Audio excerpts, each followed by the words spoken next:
اللہ تعالیٰ نے نا انسان کو پیدا ہی مشقت میں کیا ہے، یہ مشقت میں ہے۔ رب فرماتے ہیں میں نے اس کی پیدائش ہی، اس کا خمیر ہی مشقت والا بنایا۔ اللہ کریم نے قرآن مجید میں فرمایا لَقَدْ خَلَقْنَا الْإِنسَانَ فِي كَبَدٍ، فرمایا بے شک ہم نے آدمی کو مشقت میں رہتا ہوا پیدا کیا ہے، پیدا ہی اس کو کبد کیا ہے، مشقت میں رہتا ہوا۔ اس نے مشقت کرنی، بچپن میں بھی مشقت۔ چلیں کچھ تھوڑا سا آپ کو سمجھانے کے لیے بات کر لیتے ہیں۔ پرائمری اسکول میں جانا کتنا مشقت کا کام تھا، ساری رات لوگ منصوبہ نہیں بناتے تھے سویرے چھٹی کرنے کا، وہ کتنی بڑی مشقت کا کام تھا۔ جب 3 مہینے کی چھٹیاں ہوتی تھیں تو وہ، اللہ کرے کوئی میں ایسا جملہ نہ بولوں، اساتذہ بڑے قابل احترام ہوتے ہیں، لیکن ہمارے جو استاد صاحب تھے نا وہ تو صرف 1 آدھ چیپٹر چھوڑتے تھے، باقی کہتے ساری کتابیں لکھ کے لے آنا۔ تو وہ جب وہ سبق دے رہے ہوتے تھے مشقت کا تو بندہ سوچتا تھا کہ چھٹیاں آرام کرنے ملی ہیں ثانیہ، یہ والی مصیبت کرنے کو ملی تھی، جہاں چھٹیوں پہ رہے ہوتے تھے مشقت بڑھ جاتی تھی۔ آج تو ان چیزوں پر ہنسی آتی ہے، مشقت، جد و جہد، ہر لمحے جد و جہد، اور ہر مشقت اپنے ٹائم پر مشقت ہوتی ہے۔ آج آپ سے کہا جائے بہت سارے لوگوں سے پرائمری کا امتحان دینا ہے تو آپ کہیں گے بائیں ہاتھ کا کھیل ہے، بھئی اب بائیں ہاتھ کا کھیل ہے، تب نہیں تھا۔ اور جو آج پرائمری کر رہے ہیں ان کے لیے بھی آج بائیں ہاتھ کا کھیل نہیں۔ ہر مشقت اپنے وقت پر مشقت رہتی ہے۔ کسی وقت کسی چیز کا انتظام کرنا آپ کے لیے بڑا قابل تکلیف ہوتا ہے، آزمائش والا ہوتا ہے، بعد میں آپ سمجھتے ہیں کہ یہ تو کوئی مسئلہ ہی نہیں تھا۔ اللہ نے انسان کو مشقت، ہم نہ سکون ڈھونڈتے ہیں، بس ٹھیک ہے گھر بن گیا، بس ٹھیک ہے اب میں نے بچے پال لیے، بس ٹھیک ہے۔ او بھائی تو نے آگے بڑھنا ہے، تو نے مشقت کرنی ہے، جد و جہد میں رہنا ہے، وقت فرصت ہے کہاں، کام ابھی باقی ہے، نور توحید کا اتمام ابھی باقی ہے۔ یاد رکھیں اگر آج جوانی ہے تو بڑھاپا آئے گا، آج اگر صحت بالکل ٹھیک ہے تو آہستہ آہستہ خدا نخواستہ قوا اور اعصاب کمزور ہونے لگتے ہیں۔ ہمیں نا ذہنی طور پر تیار رہنا ہے۔ لوگ کہتے ہیں جناب پتہ نہیں میں بڑا پریشان ہوں، ایک مشکل ختم ہوتی ہے دوسری شروع ہو جاتی ہے۔ میں نے کہا یہ مشکل نہیں، یہی تو مزہ ہے زندگی کا۔ اللہ کہتا میں نے تجھے مشقت میں پیدا کیا ہے، اور تو کہتا ہے کہ آسانی ہو جائے۔ اب یہ تو نہیں نہ ہوگا، جس نے جیسا پیدا کیا ہے بات تو اس قادر مطلق کی چلے گی، تیری نہیں چلے گی جب اس نے پیدا ہی مشقت میں کیا ہے۔ حضرت زید بن ارقم رضی اللہ تعالیٰ عنہ بیمار تھے، یہ ذرا بات سننا میرے کریم کی۔ اللہ کے پیارے حبیب علیہ السلام تیمارداری کے لیے تشریف لے گئے تو حضور سید عالم علیہ السلام نے جا کر جناب زید بن ارقم کی طبیعت کو دیکھا تو کمزوری تھی اور وہ پریشان بھی تھے۔ تو حضور علیہ السلام کو اللہ تعالیٰ نے غیب کے خزانوں کی کنجیاں عطا فرمائی ہیں۔ قریب مسکرا کے فرمانے لگے زید اس بیماری سے پریشان نہ ہو، اس سے تو آپ نے ٹھیک ہو جانا ہے۔ اس روایت پر خاص غور کرنا کیا کہہ رہا ہوں، فرمایا اس سے آپ نے پریشان نہیں ہونا، اس سے تو آپ نے ٹھیک ہو جانا ہے، مسئلہ ہی نہیں۔ ہاں اس کے بعد ایک وقت آئے گا آپ کی آنکھوں کی بینائی رخصت ہو جائے گی اور عمر بھی آپ کی لمبی ہوگی، یعنی ایک بڑھاپا، ایک نظر چلی جائے گی۔ اب آپ یہاں غور کریں سرکار تربیت کیا کر رہے ہیں۔ حضور فرما رہے ہیں یہ جو مشکل ہے یہ تو گزرنے والی ہے، اس کے بعد جو مشکل آنے والی ہے وہ اس سے بڑی ہے۔ فرمایا زید اس کے بعد آپ کی بینائی چلی جائے گی اور عمر بھی لمبی ہوگی، تو بتائیے اس وقت کیا کریں گے۔ تو حضرت زید بن ارقم رضی اللہ تعالیٰ عنہ عرض کرنے لگے یا رسول اللہ میں اللہ کی رضا پر ثواب کی نیت سے صبر کروں گا۔ معنی کیا ہے، دکھ قبول محمد بخشا راضی رہن پیارے۔ ٹھیک ہے اگر بینائی جائے گی اور بڑھاپا آئے گا تو قبول کریں گے، رب کی رضا کے لیے ثواب کی نیت سے صبر کریں گے۔ ایسے بھی کبھی دنیا میں میدان لگتے ہوں گے کہ بیماری آئے گی، بتایا جا رہا ہے اور پوچھا جا رہا ہے کہ تو کیا کرے گا، تو بتا رہے یا رسول اللہ صبر کروں گا، تو نتیجہ بھی وہیں بیان ہو رہا ہے، یعنی سارا سودا نقد و نقد۔ اسی وقت ہتھیلی پہ سرسوں جم رہی ہے۔ حضور نے فرمایا کیا کرو گے، یا رسول اللہ صبر کروں گا اللہ کی رضا کے لیے ثواب کی نیت سے۔ تو حضور فرمانے لگے اگر تو صبر کرے گا تو پھر نتیجہ سن، اللہ تجھ سے حساب نہیں لے گا، بغیر حساب ہی جنت عطا کر دے گا۔ وہ میرے بھائی ایک مشکل سے آپ گزر گئے، اب آپ کو اگلی مشکل کے لیے تیار رہنا ہے۔ بدر ہو گیا، معرکہ بدر ہو گیا، بہت بڑی کامیابی سمیٹ کے مسلمان لوٹ آئے، پورے کفر پر دھاک بیٹھ گئی، بڑے بڑے موٹے کافر سارے بدر میں مارے گئے، ابو جہل مارا گیا، عتبہ عتیبہ مارے گئے، چوٹی کے کافر مارے گئے، تو کیا اس کے بعد پھر معاملہ ختم ہو گیا؟ اتنی بڑی فتح سمیٹ کر مسلمان آئے، لیکن تھوڑے ہی عرصے کے بعد احد میں جانا پڑا۔ بھئی آپ تو فتح یاب ہو گئے، کامران ہو گئے، اور اس وقت 313 تھے، اب تو 1000 تعداد ہو گئی، لیکن اس کے بعد جو مشکل آئی اس سے بڑی آئی۔ 70 صحابہ شہید ہوئے، سعد بن ربیع شہید ہوئے، حضرت عبداللہ بن جہش شہید ہوئے، حضرت امیر حمزہ کا سارا وجود کاٹ دیا گیا، آنکھیں نکال دی گئیں، ہونٹ کاٹ دیے گئے۔ اس کے بعد جو مشکل آئی اس سے بڑی تھی، صبر سے برداشت کی۔ حالات ٹھیک ہو گئے؟ نہیں، خندق تیار ہے، معرکہ تیار ہے، اور قحط کا زمانہ اور کڑاکے کی سردی، بھوک کا یہ عالم کے لوگوں نے پیڑ پہ پتھر باندھ لیے، لیکن خندق کھودنی ہے، میدان میں رہنا ہے۔ یہ معاملہ ختم ہوا تو کیا بات دب گئی؟ عمرے کے لیے گئے تو انہوں نے حدیبیہ میں روک لیا، اب کیا یہاں معاملہ رکا؟ نہیں، پھر فتح مکہ کی باری آئی، پھر تبوک۔ میرے رسول پاک علیہ الصلوۃ والسلام نے پوری دنیا پر اسلام کا جھنڈا لہرا دیا، کہاں کہاں تک اسلامی سلطنت پہنچ گئی۔ جناب عمر کے زمانے میں وہ قادسیہ کے علاقے، روم، ایران، تو کیا قربانیاں ختم ہو گئیں؟ بس طاقت آ گئی، قوت آ گئی، ہمت آ گئی، ہزاروں علاقے زیر نگیں آ گئے، ختم ہو گیا معاملہ؟ نہیں، جناب عمر شہید ہوئے، پھر حضرت عثمان شہید ہوئے، حضرت علی نے 9 سال یا 13 سال کی عمر میں جہاد شروع کیا تھا، عمر میدانوں میں گزری، پھر مولا علی شہید ہوئے۔ اب کیا آسانی ہو گئی، آسودگی ہو گئی؟ نہیں، یہاں تو باریاں ہیں امتحان دینے کی۔ امام حسن کی باری آئی تو زہر دے دیا گیا، انتڑیاں کٹ کٹ کے گرنے لگیں، اور حسن ابن علی کا جب جنازہ اٹھا تو سب سے زیادہ رو رو کے پلو سید عائشہ صدیقہ کا بھیگ گیا، اور جو سب سے زیادہ ستاتا تھا مروان، وہ بھی ایک نکر میں کھڑا ہو کے رونے لگا۔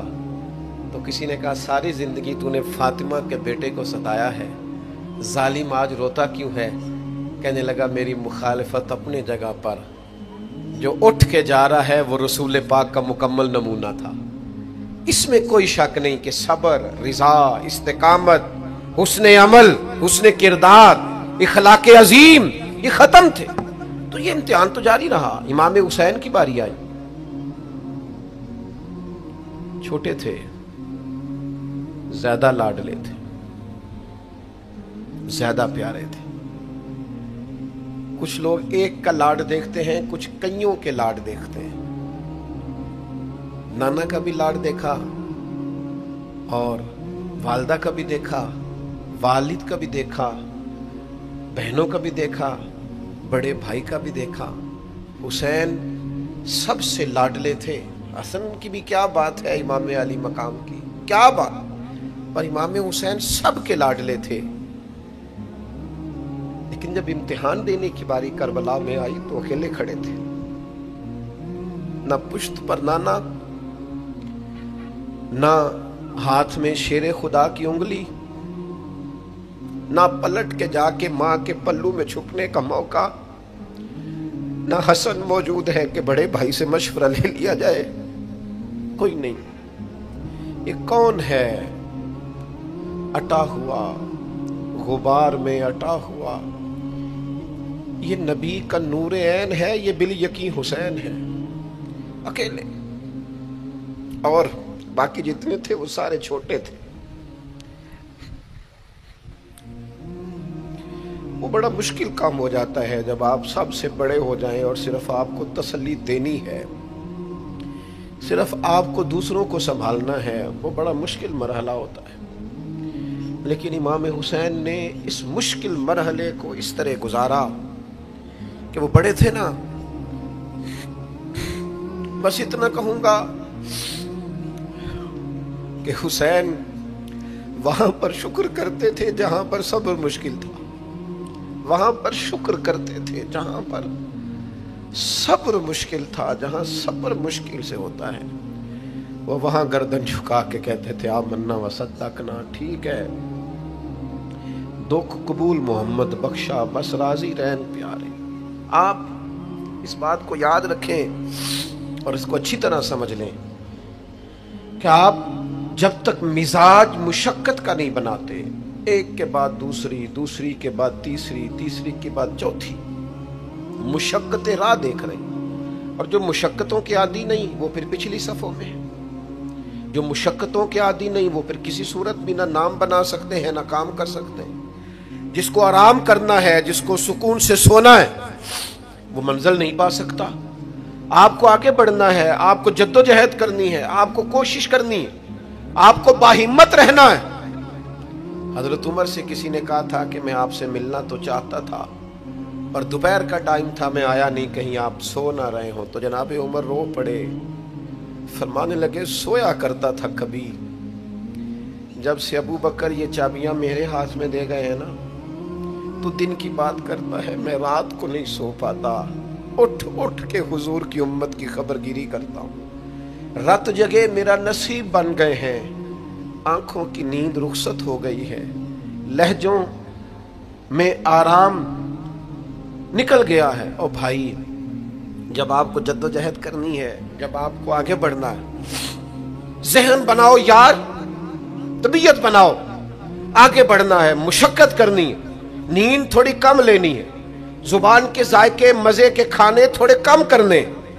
ہم نے اپنی مرضی سے وہ لیٹے ہیں، وہ آرام کر رہے ہیں، اس سے تھوڑا اٹھ کر سوچنا۔ امام علی مقام کا پیغام یہ ہے کہ تو بڑا تب بنے گا جب تیری زندگی محنت والی، کوشش والی، جد و جہد والی ہوگی۔ اور پھر اس کے بعد کیا کرنا ہے؟ ایک کوشش کرنی ہے۔ اس کے بعد اگلا کام یہ ہے کہ جہاں رب رکھے نا وہاں رہنا بھی ہے، اس کی رضا پہ۔ جب آپ مسلمان ہوتے ہیں نا، کلمہ پڑھتے ہیں تو ہم اعلان کرتے ہیں آج کے بعد فیصلے میرے نہیں چلیں گے، فیصلے اللہ کے چلیں گے۔ لیکن پریشانی پتہ کب ہوتی ہے؟ جب ہم فیصلہ اپنی مرضی کا مانگتے ہیں۔ وہ بھائی جب تو مالک کا غلام ہے، بندہ ہے، تو پھر دکھ کس چیز کا نام ہے؟ کسی درویش نے کہا تھا دکھ کس چیز کا نام ہے کہ اللہ کی مرضی اور ہے اور تیرا ارادہ اور ہے۔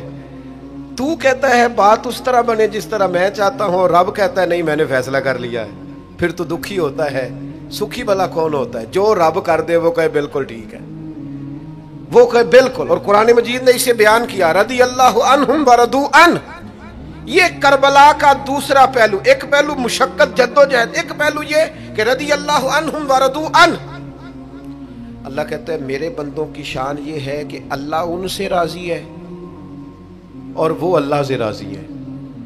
اللہ ان سے راضی ہے اور وہ بھی راضی ہے اللہ سے۔ اللہ نے جہاں رکھا ہے وہ اللہ سے، ایک پہلو یہ ہے کہ اللہ راضی ہو جائے، ایک پہلو یہ ہے کہ بندہ راضی ہو جائے۔ رب فرماتا ہے ذالک الفوز العظیم، وہ اللہ سے راضی، اللہ ان سے راضی، یہ بہت بڑی کامیابی ہے۔ امام محمد غزالی رحمۃ اللہ علیہ سے کسی نے کہا تھا زیادہ مشکل کیا ہے، اللہ کا راضی ہونا کہ بندے کا؟ تو امام صاحب فرمانے لگے رب تو مہربان ہی بڑا ہے، بڑی جلدی راضی ہو جاتا ہے۔ دو صرف آنسو بہائے سچی توبہ کے مالک راضی ہے، کسی غریب کی مدد کر دے اخلاص سے اللہ راضی ہے، اللہ تو جلدی راضی ہو جاتا ہے۔ مشکل یہ ہے کہ بندہ نہیں راضی ہوتا۔ یہ اس نے ہر روز ایک نئی امید لگائی ہوئی ہے، ہر روز اس کا نیا رنگ ہے، یہ راضی نہیں ہوتا۔ حضرت موسیٰ علیہ السلام نے اللہ کی بارگاہ میں عرض کی مالک میری قوم یہ عرض کرتی ہے کہ تو بتا تو ہم سے کیسے راضی ہوگا۔ حضرت موسیٰ اپنی قوم کی عرض لے کر مالک کی بارگاہ میں کوہ طور پہ حاضر ہے۔ او یارو اسے دل کی تختی پہ لکھ لینا۔ عرض کی مالک میری قوم کہتی ہے رب کریم کے حضور عرض کریں کہ ہمیں بتائے ہمارا رب ہم سے کیسے راضی ہوگا، تو حضرت کلیم کہتے ہیں جب رب کی بارگاہ میں عرض کیا تو مالک نے فرمایا ان سے جا کے کہو وہ مجھ سے راضی ہو جائیں، بس وہ راضی ہو جائیں میں بھی ان سے راضی ہو جاؤں گا۔ حضرت سیدنا عبداللہ ابن عمر رضی اللہ تعالیٰ عنہ کا صاحبزادہ بڑا سخت علیل ہو گیا۔ بچے بیمار ہو جائیں تو تکلیف بڑی ہوتی ہے انسان کی طبیعت کو۔ حضرت عبداللہ ابن عمر کے بیٹے بڑے سخت علیل ہو گئے۔ جناب عبداللہ ابن عمر بڑے پریشان ہیں، کبھی ادھر جاتے ہیں کبھی ادھر جاتے ہیں، اس حکیم کے پاس اس طبیب سخت پریشان۔